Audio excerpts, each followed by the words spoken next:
Welcome, dear listener. This is Sebastian Nothwell, here to interview cozy queer fantasy author Tessa Carletta. Hello, Tess. Hello, thanks for having me. Now, which of your books are you most excited to talk about today, and why? So I feel like I should be answering that the book I'm most excited to talk about is the one that's currently out and the one that everyone has read, which is called Kit and Basie. But the one I've been like kind of simmering with and just kind of wanting to approach strangers on the street with and be like, "Hey, let me tell you about this book." Is a book that is going to be in a series called Foxglove and Feud. It's a book about two guards from enemy kingdoms who end up falling in love and having to kind of combat a greater evil at stake. And of course, there's flowers because I'm the one writing it, and there's going to be some spicy times, some romantic times, and lots of found family as well. I mean, I'm on board, and also, isn't that always the way? You're writing something, it's not ready to share yet. You can't actually show anyone because half of it's still in your head, but it's all you're thinking about, so it's all you want to talk about. Well, yeah, and my favorite part of the book is like this big plot twist that's kind of towards the end, and it's the very first thing that I thought of. So I've been sitting on it for months and months and months, and I can't tell anyone about it. I've told my best friend, I've told my roommates, and I think I've told one other person, but other than that, I just have been trying really hard to keep my big mouth shut about it. It's hard. I am excited for you to share it when it is ready to be shared. I feel like you'll probably be one of the first people that ends up reading it, aside from my very wonderful group of alpha readers who are on my street team. Oh, hell yeah. I think you'll be among the first of the external street team outsiders to read it. Just me on the outside of the fortress looking in and being like, can I read about the guards yet? How about now? I just throw it at you It comes down from the battlement smack onto my head. over the moat. That does sound a lot of fun, though, just like the enemies to lovers of it all, the forbidden romance of it all. I think it's going to be really cool because, well, when we start the story, the two main characters have already met a few times. So one of them is like completely besotted with the other one. And the other one is just completely clueless. He has no idea. So like they meet and the one's like pacing around his room like, "Oh my god, he's coming. He's coming over. I have to see him. I have to look at him. He's so beautiful." And then the other one's like, "La la la la la. Back in this enemy kingdom again. Oh look, there's the other guard that I know." Fantastic dynamic. I'm so on board.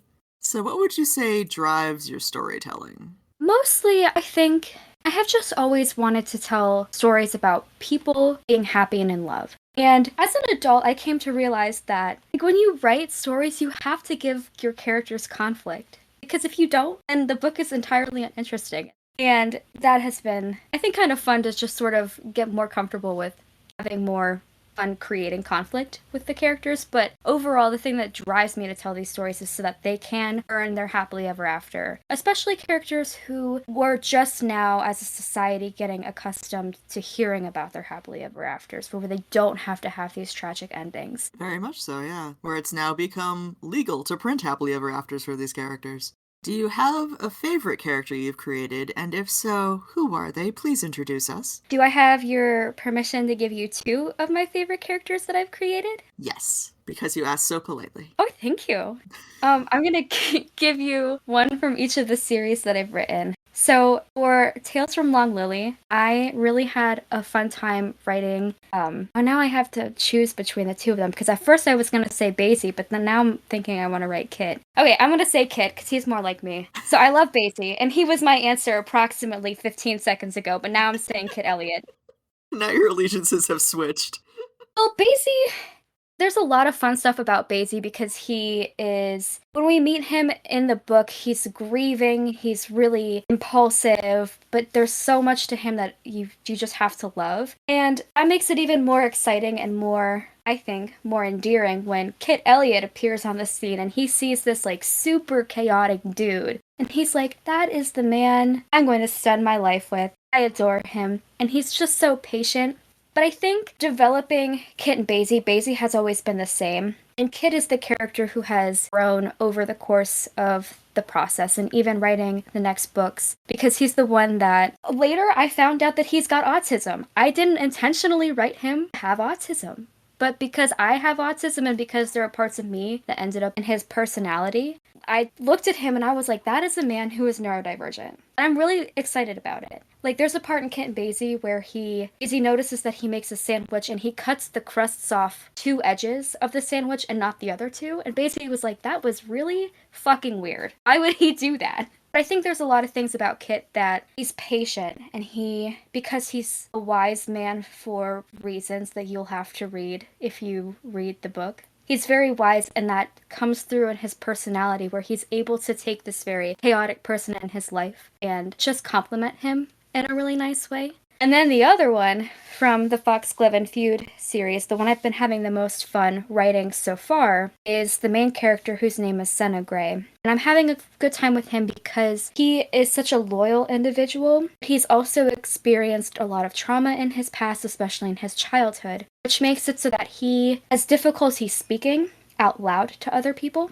So there's not a lot of dialogue that he has towards the beginning of the book. But his internal world that's kind of told through the narrative is so much richer than I think anyone else around him understands, except for his love interest, who I think gleans parts of that from him. But I think it's kind of interesting to see how other people react to him and then how he reacts to that inside his head, what he's actually thinking as a like soul in his body, as opposed to the person that everyone else is perceiving. I am really excited to see how that dynamic plays out. It's been kind of interesting. Like, I have reread some of the stuff that I wrote when I was first trying to write, and I've gone through and I've taken out, like, he'll say something and it'll be a long sentence, and I'm like, he can't say that much at this point in his life.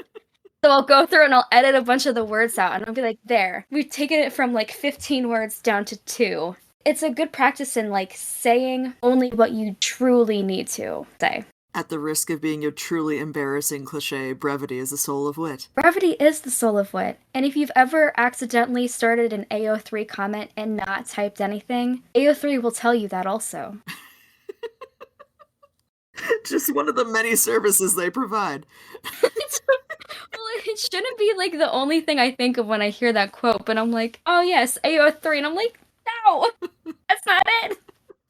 AO3, Shakespeare, who can say? The people on AO3 sometimes are the modern day Shakespeare. They come pens blazing. They come ready to write the great international masterpiece. And some of them just write legitimate Shakespeare fanfiction. As they should. And then some of them go even further to publish that and make actual books because Shakespeare's in the public domain. That is the beauty of it, isn't it? What stories inspire you? I think any story that successfully achieves what I've been trying to set out to do, so stories that really look into the condition of being human and what it's like to be a person with love in your body and in your heart and in your soul. What is it like to love someone platonically? What is it like to love someone romantically? What is it like for that love to be complicated? And I think that's why I'm drawn to romances often, and it's sort of embarrassing to admit, but if a story does not have a romance in it, I have a really hard time getting through it. If there's even an inkling, if there's even a second of like, oh my gosh, maybe they'll kiss, then I can read it. But like the two main stories that I always bring up when people say like, what do you read that inspires you? There's always Anne of Green Gables, which is at its root a story of people who don't fit usually learning how to love each other in a really profound way. And the other one is The Raven Cycle by Maggie Stiefvater. And that one is a little bit harder to like get to the love is at the root. Like it's a little bit of a longer journey to get there. But still, like the whole premise of the book is that Blue Sergeant, who's one of the main characters, finds out that she will kiss her true love and he will die. And that's like kind of where it starts. And so it really is kind of the basis of the whole story that sends this whole moving thing into forward momentum. So any story that like kind of toys around with love and the different things that change it and mold it also are things that I like tend to hold on to and carry around in my wee little heart for a while. Yeah. That's beautiful. Thank you. Also, you might feel silly saying you won't enjoy a story if there isn't at least a hint of romance. I mean, there are people who refuse to read any genre other than sci-fi. There are people who refuse to read anything that isn't lit fic. Like, there are plenty of people who have said, this is my genre, and this is what makes me happy, and I'm not going to leave it just now, and you can't make me. And I don't think romance is any different from that. Yeah, and that's actually a really good point because romance is, even though that's the case, like people like stick to sci-fi, people stick to mystery. Romance is the one that we tend to, as readers in general, shame people for. if someone tells you, oh, I exclusively read mysteries, you're like, oh, I can get it. Like, you've been reading Sherlock, you read all the new mysteries. That's exciting. There's always something new to uncover, always another mystery to solve. But if someone were to say, like, oh, I exclusively read romance, then they automatically get judged for that, for being cliche or for being too idealistic or dreamy. Or even someone on Twitter recently was shamed for reading too many books that had sex in it. What's that about? Like, if you like to read books about people exploring all different types of intimacy, then that's what you like to read. Why are we looking down on those people because of that? It just doesn't make any sense. Precisely. Now, we may be biased as romance authors, but I still think we have something here. I think possibly we could be looking at the Nobel Prize. What's the number one thing you want readers to take away from your books? That I love this world that I live in, that I love the people in it. I don't always love the things that they do, but that all the different types of people that we ostracize for any number of reasons, that I just like want to shower them with just a sense of belonging and safety and joy. And that probably sounds a little cliche to hear, but I grew up in a really conservative religion that still to this day is very much there is something wrong with homosexuality, and I've never ever agreed with that. And it's so disappointing and difficult to sometimes be in that culture still and have to hear the just sort of backwards thinking that some people have. And I hope when people read my books, that sort of like longing for other individuals to feel love and belonging and joy and all those different things, I hope that that gives them the motivation to go out and extend that sort of desire to go out and love the world and to love the people in it. And I don't know, like I just sort of came to a point when I published Kit and Basie that I just decided I had to come to a decision and decide whether or not I was going to not talk about it and make people comfortable so that they wouldn't have to get uncomfortable hearing about my boys kissing and all this stuff. Or I could go out and say, this is the book I wrote. Here is why I wrote it. You should read it for this reason, and you should read it to change your mind. And I don't know if anyone from my childhood church has taken the opportunity to read it. And I know that there's people in my family who haven't read it for that reason. But I hope that when it reaches the hand of people who are in the queer community or people who support the queer community, that it gives them that sense of joy and love. And I hope that if it reaches the hands, or if any of the books reach the hands of people who are not quite there yet, that it sort of gives them a little nudge in the right direction. Absolutely. You are giving them the opportunity to hear a story that isn't their own and perhaps learn and grow from it. It's true. Even my mom, books about gay men are not something that she would have picked up before. And I think that that was something that it was new for her, and she did it. And she really loved Kit and Basie. She will be the first person to tell you how much she adores it. And sometimes I gotta stop her.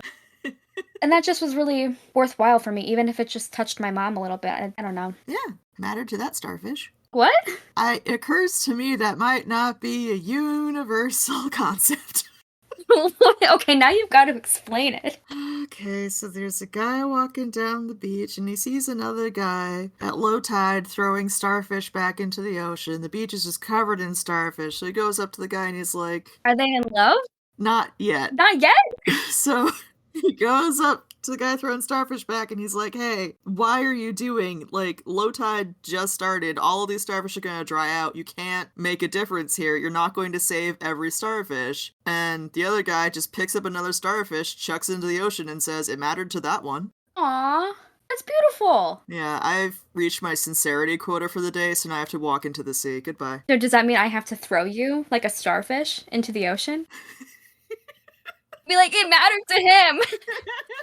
I'm like, this is the most beautiful shit I've ever heard in my life. And you're like, that was too much emotion for me. I have to go have tea with Poseidon.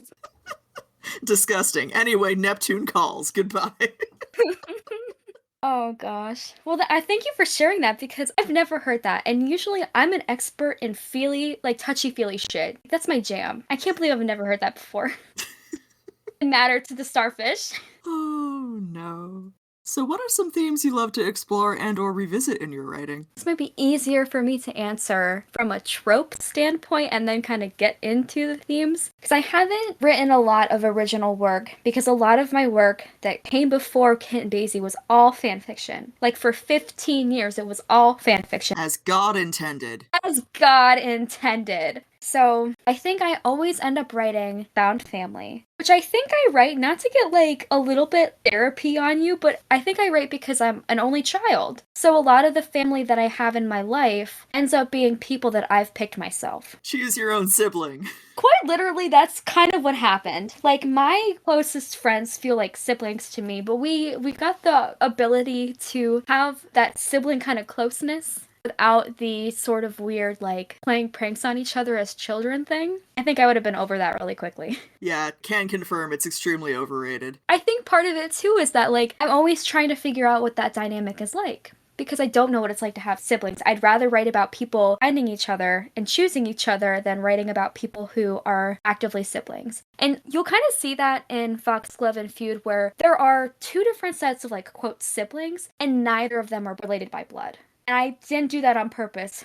But looking back, I was like, wow, that was really, there's no one that's related to each other, is there? So it ends up being really found family in that case. Yeah.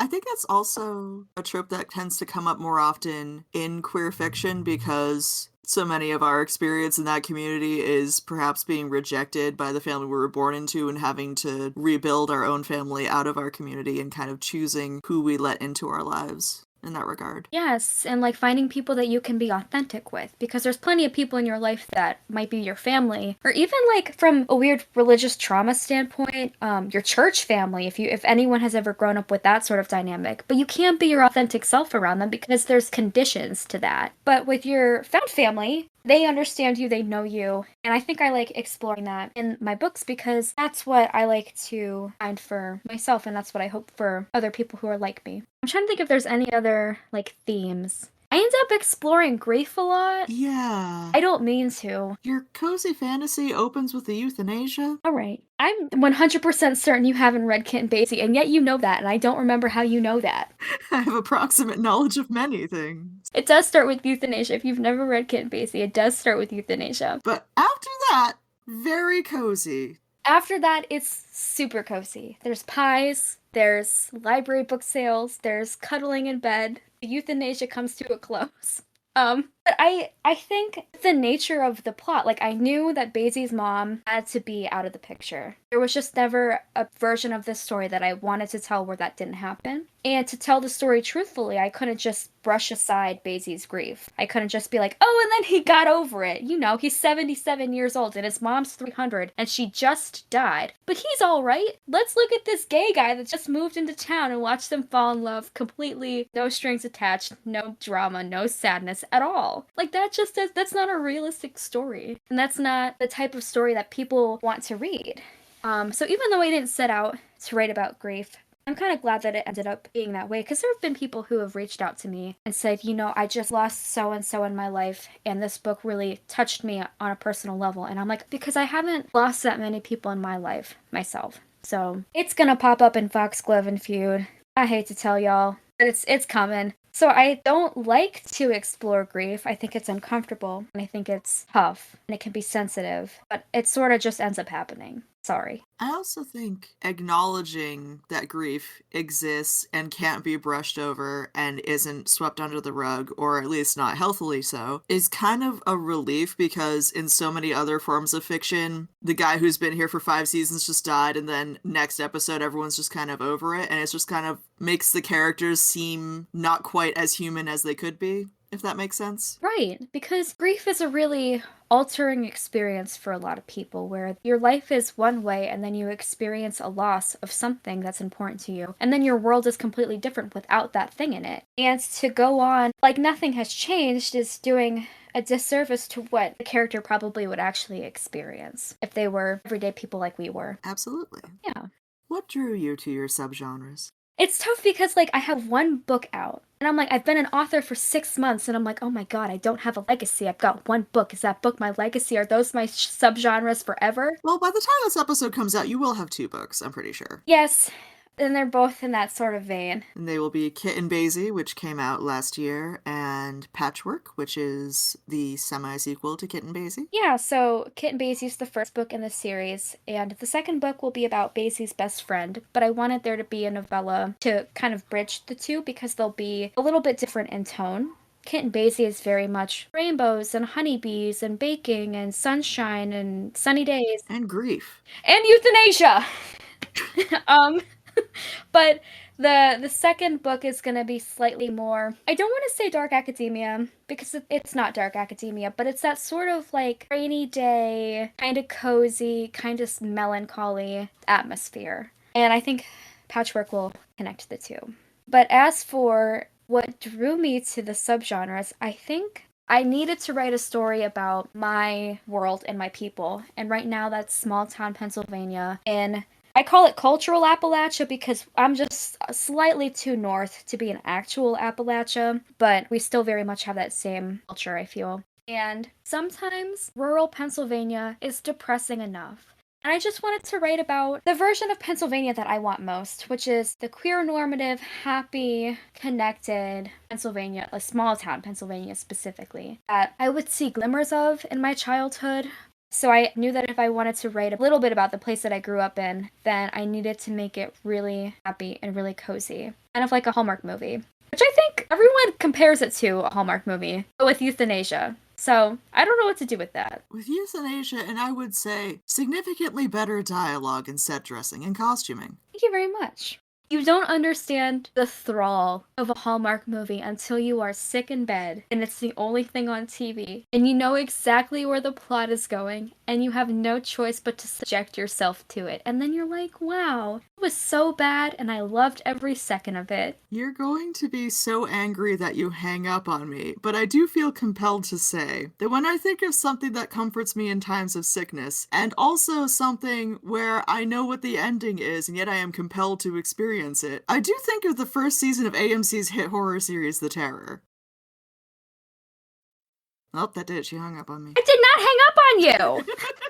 I'm like mid-talking and you're like, I can still hear her voice! I couldn't actually hear your voice! I was saying, Sebastian, that I was so shocked that I feared I would swoon. You watching The Terror? No, unheard of. I caught COVID. I finally watched the one thing my friend's been bugging me to watch for 5 years, and I emerged changed. Changed by gay love and scary polar bears. Honestly, the polar bear is the least of their problems. But back to your interview. What advice do you have for aspiring authors? I feel like I haven't been an author long enough to give a lot of author advice. Aside from like the logistics of self-publishing, which I've gotten quite familiar with over the last 6 or 7 months. But I have been writing for a really, really, really long time. Like since I could spell words correctly on a computer, I've been writing stories. And instead of giving like shitty writer advice, like don't ever use adverbs. Like I think that's Stephen King advice. It's not good advice. But some of the best writing insight that I've ever received has actually been from participating in theater in college, where I was a theater minor. And I came to the realization a little bit after participating in that program, a little after I graduated, that my theater education was just an education in storytelling. Not specifically of like what an actor needs to do on the stage, but how exactly do you tell a compelling story truthfully. And so there were kind of two things that I took away from my professor's education and the different classes that I took with him, because it was the same guy the whole time. And the first thing was to always make the most specific and interesting choice. Yes, very on board for that, yes. Do go on. And obviously, I mean, like, within reason. Like, if Kit and Basie, the most interesting choice would probably be to make Kit an alien from outer space. That can be shockingly boring, is the thing. Right, so, but you have to make it truthful, and you have to make it like, fit within the world of the story, and also not make it a cliche. But there would be times where we would walk on stage and, like, we would just walk on stage. And my theater director would say, make a more interesting choice. And so, like, the person would have to be talking together while they were running onto the stage and they'd be talking about something specific, or I don't know. Taking something that is so basic and just digging deeper and finding something more interesting to it. And I kind of did that in Kit and Basie. There's a character towards the end of the book that Basie meets after he leaves Long Lily, and his name is Evan. And it was originally just some woman in town in Berkeley Springs, West Virginia, where Basie is at that point in the story. And at first she was like, Basie, what's wrong? You look stressed out. And he's like, I have to go. I'm experiencing a character crisis. My paradigm shift is going to be happening soon. And I ended up taking that and making it like an actual guy that Basie gets drinks with, and the guy's like, hey, you want to come back to my place? And just letting that tell the story further. And so I just like, by making a choice that is slightly more specific, you can specify conflict, you can specify characters, you can keep your reader's interest a little bit more tightly wound. I don't know. What do you think about that? I always appreciate more specific choices over more generic choices, and I think if you must do something workmanlike to get from point A to point B in your story, it is always more fun to do it in a way that tells you something more about the characters and their journey. Yes. If that makes sense. That makes perfect sense to me. The other thing that he told us about is actually a concept that dates back to Konstantin Stanislavski, who was one of the great Russian theater directors of all time. And a lot of people who study acting can trace their education right back to his classes. And so one of the very first things, like if you read his book, there's a book called An Actor Prepares. And I think one of the very first things that he discusses with his students in that book is a concept called given circumstances. And that is just a very fucking fancy way to say the who, what, when, where, and why of your story, which I think is really useful to keep in mind in order for your characters to respond truthfully. Like, you have to be paying attention to the circumstances that your character is in for them to be able to be believable as characters. Like I said, Kit and Basie wasn't initially planned to be a story of grief, but it had to be because there's euthanasia in the first chapter. Like, I could have written Basie 1,000 different ways, but I had to ask myself, like, what would a man really, really be like if he was immortal, his only family had just died, and he had impulsively sold his home to a stranger? Like, he'd be fucking insane. So I think there's, like, a temptation to write characters the way that we think they should be, the way we want them to behave. But at the same time, like, we can't do that. We have to pay attention to the given circumstances. So if they've experienced something really sad, if you want them to be really happy, you have to be able to motivate that somehow. And I think there's sometimes writers who don't remember that, so they don't successfully create that motivation. And the characters end up being a little wonky because of it. Agreed 100%. Thanks. I'm glad you agree! You said a lot of very smart things that have given me food for thought, and now I am thinking. This is your cue to get up and join the theater. No. The cool thing about a podcast is that no one can perceive me. And frankly, I love that about it. I get it. My days of being perceived are quite over. The cool thing about not being on a stage is no one's looking at me, and frankly, I love that. Well, that's something that they tell you when you're in the theater is if you are on stage, someone is looking at you. No. At all times. Stop that. No! Like, unacceptable. If you're in an ensemble role, for whatever reason, like, I don't know, maybe you just didn't get the lead and they casted you as tree number 4, there's still gonna be someone looking at you in your silly little tree costume, so you gotta be in character the whole time. Become the tree. You have to become the tree. But I think that's another good lesson to take from theater and put into writing, that you can't half-ass anything. Everything has to be on purpose. If you half-ass something at all, someone's gonna notice. And they're gonna write it in a Goodreads review. Someday someone's going to find that one historical inaccuracy in Mr. Warren's profession. I say like there aren't dozens, but they're gonna find the big one, and then I will be hung out to dry. The first reader who finds historical inaccuracy that you're talking about in Mr. Warren's profession should get, like, a free ebook copy. Which I guess is kind of redundant, because if they found it, then that means they already have read it and probably own a copy. You get 2 PDFs. Well, like, it's like me and my 3 copies of Hold Fast. What if I need them? I'm so sorry. I'm so sorry I've done this to you. You did not do this to me. I literally am the one who brought them into my life. Like a little arrow taking its first flight. I don't know. Sparrows do that. I hope so, because I just picked the first bird I thought of. Sorry, now I'm thinking about wood ducks. What do wood ducks look like? They're adorable. They're the most precious little creatures on God's green earth. And when they are babies, they are born up in tree, cannot fly, but have to get out. So they just kind of jump.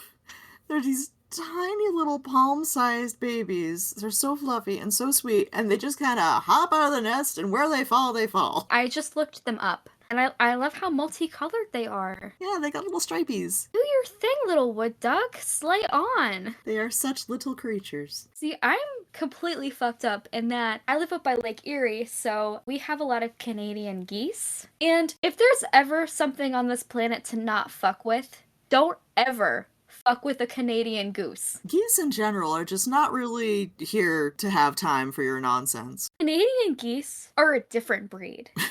They are known for being the most gnarly little motherfuckers you ever saw, and I love them. I will approach them without fear. Tess, no. I haven't been bit yet, but I know people who have been, and then I'll like people will see geese, and it's to the point where they will like duck behind bushes, and I'm like, la la la la la, hey little guys. In from Canada, are we? Tess, you know their wings can break your fragile human bones, right? They've done it before and they'll do it again. They haven't done it to me. So, well, if I die to Canadian geese, I have to like write in my will who gets to finish my little fantasy novel. Can you imagine? She had so much promise. She was 40,000 words into her next book. And then, out of nowhere, a goose. Out of nowhere, from the left field, a goose. The murderer remains unfound. It doesn't help that the murderer is in a flock of 1,000 birds that look just like it. I like to think that if I died tragically in a goose accident, that you would work sleeplessly until you found the culprit behind my senseless and meaningless slaughter. I'm pretty sure his lore would be able to argue provocation, but, you know. I also don't know if a goose has ever shown up in court before. It must have by now. Well, now I gotta look it up. Strangely enough, if you search, has a goose showed up in court before? Nothing comes up. Nothing of substance. What? Impossible. Someone sue a goose. Well, it might become necessary. They put pigs on trial. I don't see why a geese can't stand to answer for its crimes. Did they really put pigs on trial? Witchcraft, mostly. Do they still do that? I don't think so, but I haven't checked recently. See, the way you made it sound was like, today, Oh. 16 pigs stood on trial. For me, the 1600s are today, so it all just kind of blurs together. That's actually the missing scene in The Crucible. Oh. The pig was the one having the affair. Oh, Christ, I have opinions on The Crucible as a Salem witch trials enthusiast. Anyway. It's the New England in you. It really is. Well, thank you so much for allowing me to interview you today, Tess. Where can people find you or your writing? I am most active on Instagram. If you just look up Tess Carletta, I think there's a period in between them, but I'm never positive. I'm sure I will show up. You can also go to tesscarletta.com to see more about the books if you're ever thinking about me in passing and wondering what the heck I'm up to. That's what I'm up to. Excellent. Well, thanks for having me. Absolutely. And thank you for listening. That sounded more like a threat than I intended, but I think we'll let it stand. Actually, I was thinking more it sounded like, and viewers like you. Thank you. Yeah. It's the WGBH in me. Oh my gosh. WQLN.